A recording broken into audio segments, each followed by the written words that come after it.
Welcome to today's TomTalk. We have Robert Stirling with us today talking about his self-publishing journey. As a fellow writer, I, like most of you, want to see my work in print, and I noticed some of you have books. For those of you who don't know, I write romance stories. Two of them are in front of you, and you can look at them. So the question is, how did all this happen? I went online. I can't remember the format, but I went online and found publishers listed under self-publishing companies, and there's all kinds of them. I checked the reviews by other customers who had used them. The format is very popular with would-be authors, so I decided to use this method.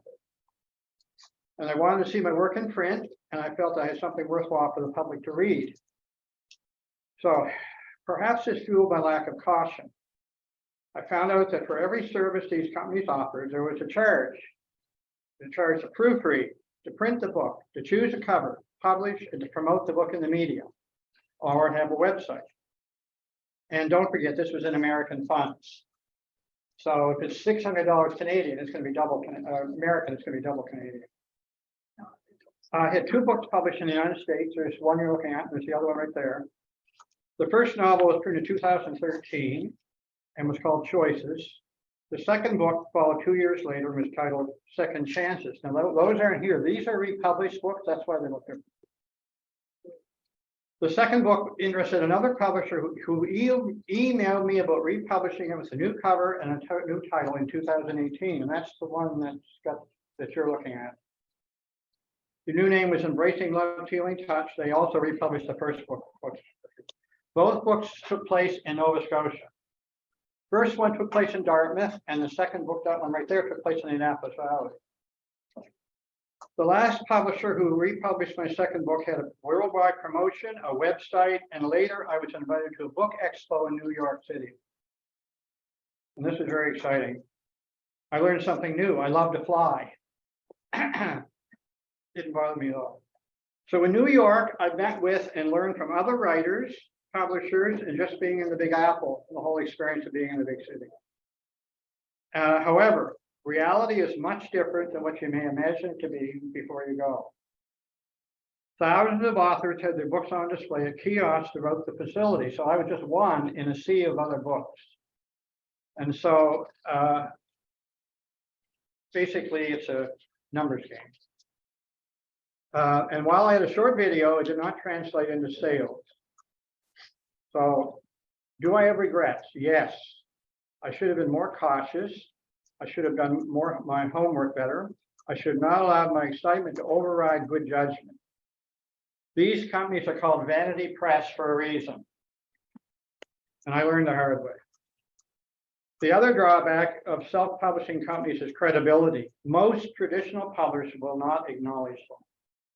So if it's a traditional publisher, they don't acknowledge a lot of self-publishing companies. The good that came out of this was the fact that I got excellent reviews from various reviewers who reviewed my books, especially the second book. And I purchased a lot of my own copies at discounted prices to sell myself. So I had to do a lot of footwork. So I sold copies to family, friends, acquaintances. I even sold copies to people in some of the stores that I used to frequent. One woman who lived next door to us bought a copy for herself, and 3 months later, she came back and bought 5 more for other relatives. So there was a lot of repeats there. I've been encouraged to continue my writing journey, as I am now working on book number 3, which is different altogether than the first 2. So here's some of the comments by the reviewers I brought. This was a Hollywood reviewer, okay? Hollywood book review. Author Robert Stirling's storytelling brings readers to a simple, small town in the countryside. His characters hold American ideals and do what is right. While their hearts are bleeding, Rebecca and David, those are the ones in the second book, they become the best versions of themselves, not only because they have each other, but they can fully embrace their faith as well. What I enjoyed about this book is that once the characters push past their fear of heartbreak and let go of their past, they are able to embrace hope for their future.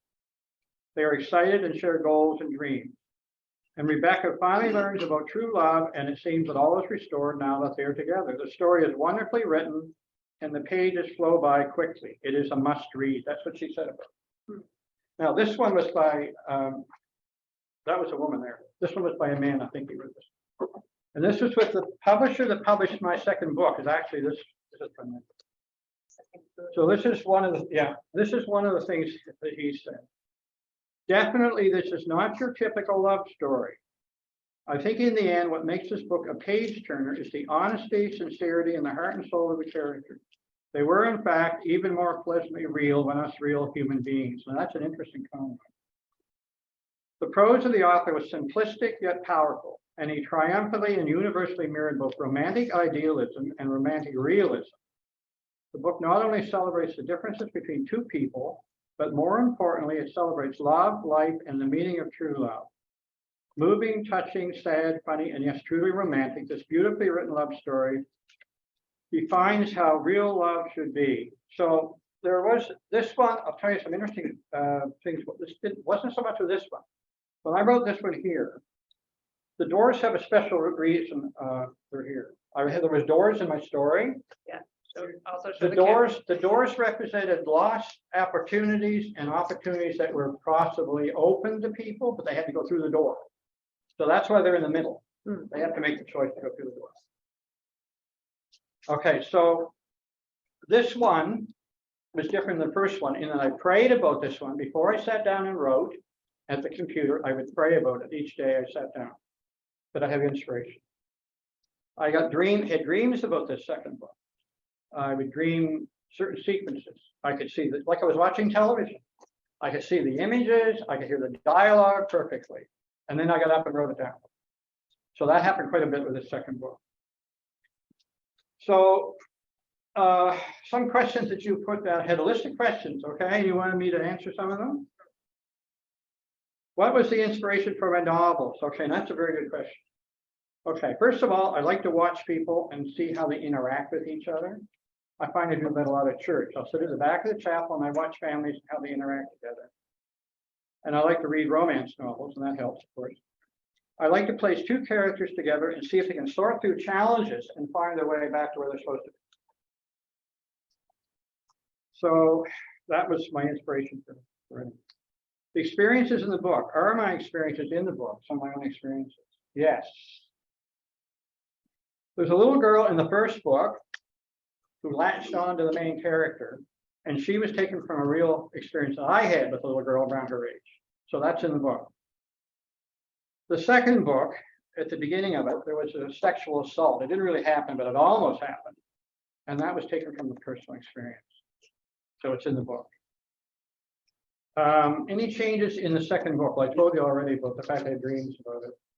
And one person that read this suggested that I need to include a box of Kleenex with it, because he cried so much through it.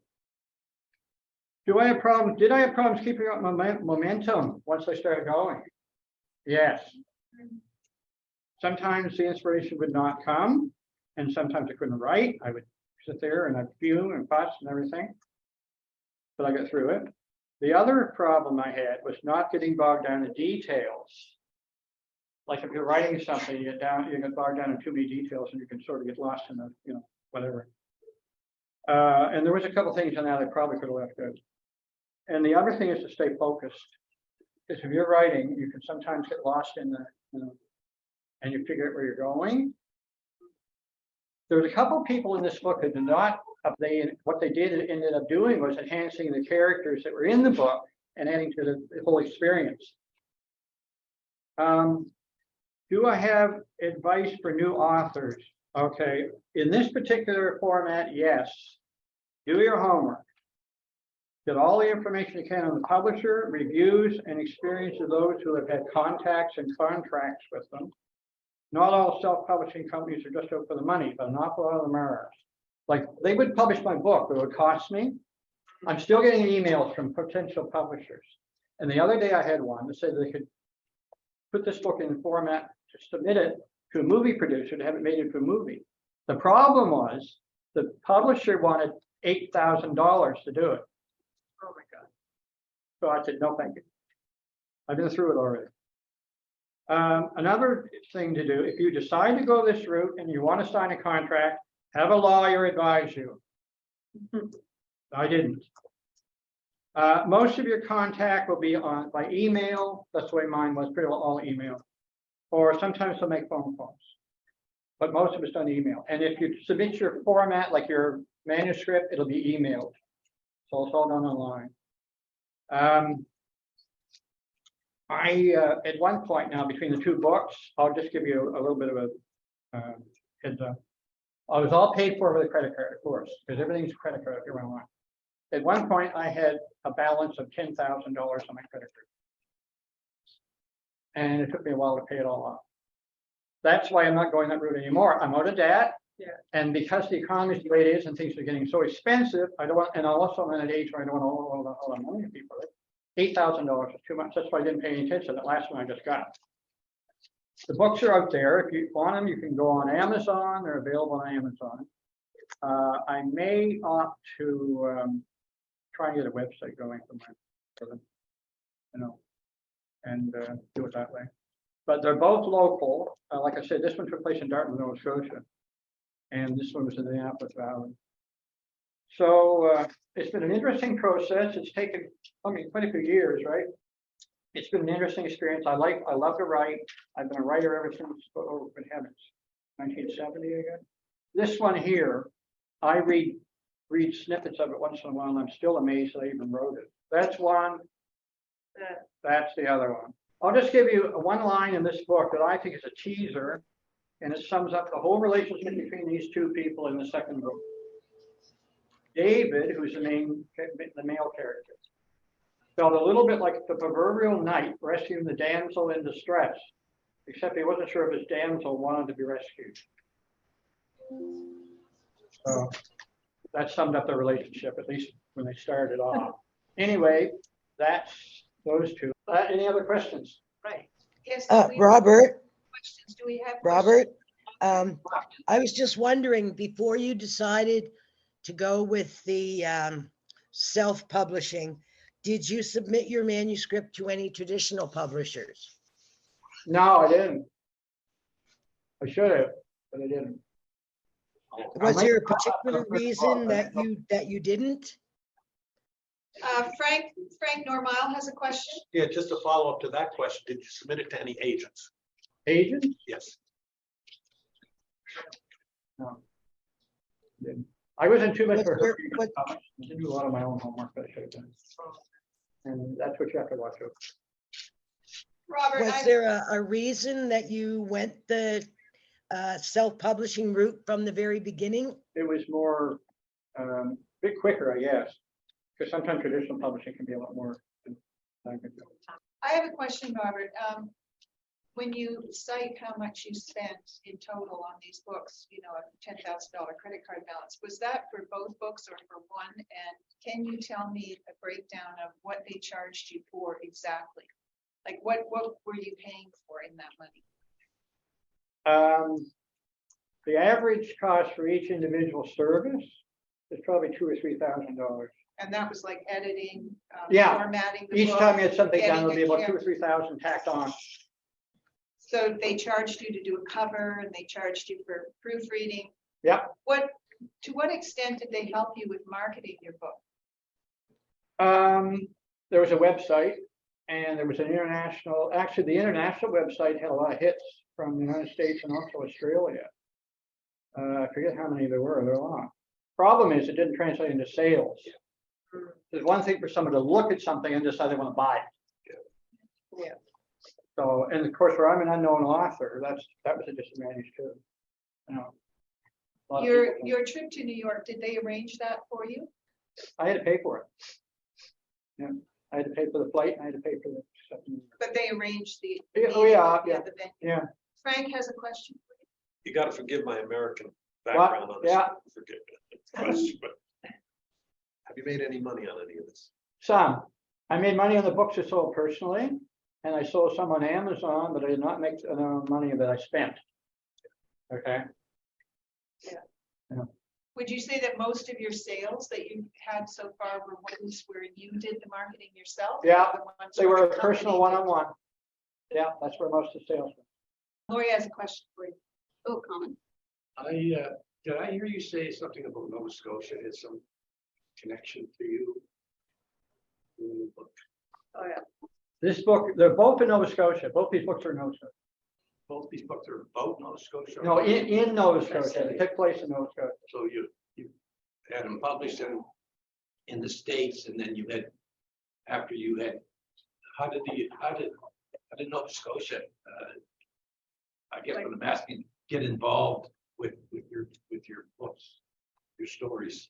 Oh, I just want to write about places I'm familiar with. You're familiar with Nova Scotia? Oh, yeah, well, I've been living here for years, right? Like this Dartmouth is no problem. In the valley, my grandmother lived in the valley, so I included the Annapolis Valley in So you decided that you prefer to go to the United States to see if you could get the exposure, Yeah, and how did that go? well, I had the exposure. I mean, just good heavens, these are on website. There was this international thing, whatever. Like, there's all kinds Done of well exposure. for you. But it didn't amount to a whole lot of sales. Yeah. So my question then again is going to be, why didn't you get Nova Scotia involved in it to possibly buy your stories? I'm just asking. I'll have to think on that one. I'm not sure. But anyway, I did go, this is the route I took for these, but I think I made the next book that I'm working on right now. I think I'm gonna go a different route. If I have to, I'll This time, are you gonna get an agent? yeah, I may. Very well. Get a lawyer. Too. Yeah, but he's trying to establish something in the United States, Oh, and he needs an agent to go to the United States. Well, with the promotion, with the things they're suggesting with the movie now, the second book, they wanted to make a movie of it. Two people were interested in making a movie out of this. Problem was, I still had to pay quite a bit of money to do it. yeah. And that's in US funds. Like I just said, one of them said it would cost $7,000 US. Not gonna go there. I've already done it. Phil has a question. Yeah, Robert, I have another question, more of a comment. Francis mentioned, traditional publishers. And probably it would be wise to try to go to a traditional publisher, but chances are they're not going to take it. Because they have a limited number of books they'll publish in a year, and they want to get the ones they think will sell the best. So it's a tough route. yeah, Then so if you tried that, which I know some of our members have tried, and we can get success, but it's tough. If there's another route that's sort of in between, and they call it a hybrid publisher. okay, And it's a publisher now the traditional publisher wouldn't expect you to put forward any money at the beginning. The hybrid publisher does want you to pay part of the money, yeah, but they also put some of the money in. So they're committed to it to try to sell it because they've got to get back their money as Yeah. well. So a hybrid publisher might be a choice if the traditional publishing route doesn't work for you. mhm, So it's another thing to think about, sort of this intermediate level of involvement from the publisher. Otherwise, I think most of us would agree with you that doing it with a vanity publisher is just a very expensive thing to do. very expensive. Yeah. But the hybrid might be a choice that would work if you can't get on with a traditional publisher. Speaking of traditional publishers, I'd like to get a list of them. Well, there's piles of lists, but But the cover on this one is a lot better than the first cover. This cover was very well done. I like the cover.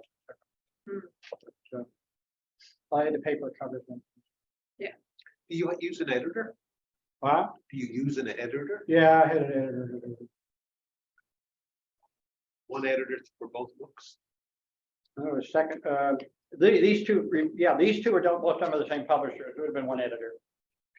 But the publisher supplied the editor? I'm just curious, Robert, when you worked with the editor at publishing house, what kind of editorial feedback did you get from them? Was it mostly like proofreading editing, or was it story editing? Proofreading most. Yeah. There wasn't a whole lot said about changing the storyline or stuff like that. I mean, when I changed the ending of this one because I had an ending all picked out and I had it almost finished and I took the ending out and changed the ending to a different ending. I changed the ending on this book. Why did you change the ending? Oh, okay, this first book? Yeah. Okay. This is with a police officer. And he was getting.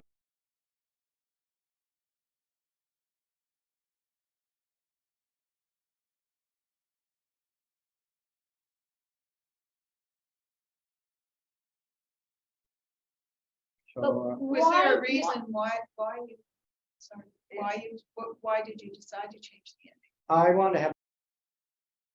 I don't Okay. know. So I decided, I mean, Yeah, because we might want to cut out that part where you spoil the ending of your book.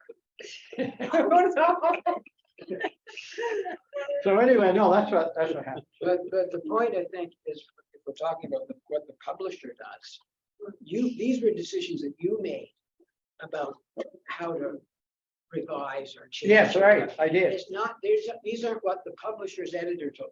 No, No, no, this is stuff that I decided to do. yeah, because it doesn't sound like you got a lot of feedback about your story from the editor. No, but I Sounds did like get you feedback mostly from the got- reviewers. No, yeah, but that's after the Yeah. fact, that's after. it's No, I did get a published. lot from the editor. Yeah. No. Oh, no, I have a question now. Did they do a developmental edit round with you, or did they just do the copy editing? Copy editing. Okay, cool. I mean, I had all kinds, I saved all the documents and correspondence I had with them. I had a whole ream of stuff that every time I sent out an email or did something, I could print it. So I had a whole bunch of stuff. Any other comments, questions for Robert? Yeah, I was just wondering if you had been in contact with any other people that had been involved in the same process as you, and whether anyone actually made their money back from the Vanity. publishing Some of process. them, most probably are in the same boat that I am. Especially like if you're not a well-known author, it's an uphill battle. Then.